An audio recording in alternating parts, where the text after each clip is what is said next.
بسم اللہ الرحمن الرحیم۔ صحیح بخاری حدیث نمبر 15۔ ان حضرت صلی اللہ علیہ وآلہ وسلم نے فرمایا، تم میں سے کوئی شخص ایماندار نہ ہوگا جب تک اس کے والد اور اس کی اولاد اور تمام لوگوں سے زیادہ اس کے دل میں میری محبت نہ ہو جائے۔ حدیث نمبر 16۔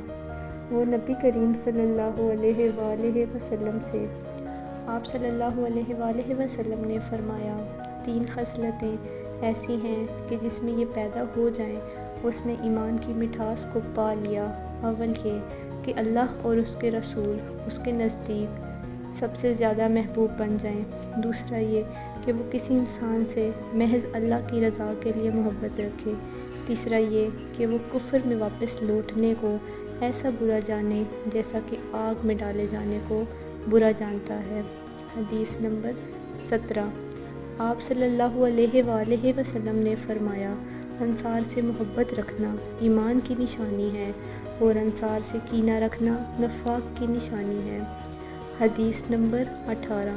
عبادہ بن صامت رضی اللہ عنہ جو بدر کی لڑائی میں شریک تھے اور لیلۃ العقبہ کے 12 نقیبوں میں سے تھے، فرماتے ہیں کہ رسول اللہ صلی اللہ علیہ وآلہ وسلم نے اس وقت جب آپ کے گرد صحابہ کی ایک جماعت بیٹھی ہوئی تھی فرمایا کہ مجھ سے بیعت کرو اس بات پر کہ اللہ کے ساتھ کسی کو شریک نہ کرو گے، چوری نہ کرو گے، زنا نہ کرو گے، اپنی اولاد کو قتل نہ کرو گے اور نہ عمدن کسی پر کوئی ناحق بہتان باندھو گے اور کسی بھی اچھائی بات میں خدا کی نافرمانی نہ کرو گے۔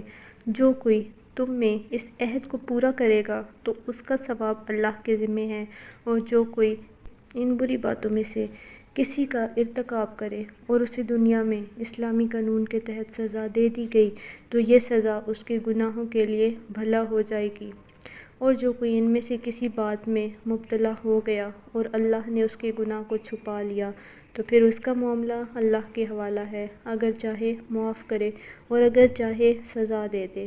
عبادہ کہتے ہیں کہ پھر ہم سب نے ان سب باتوں پر آپ صلی اللہ علیہ وآلہ وسلم سے بیعت کر لی۔ جزاک اللہ۔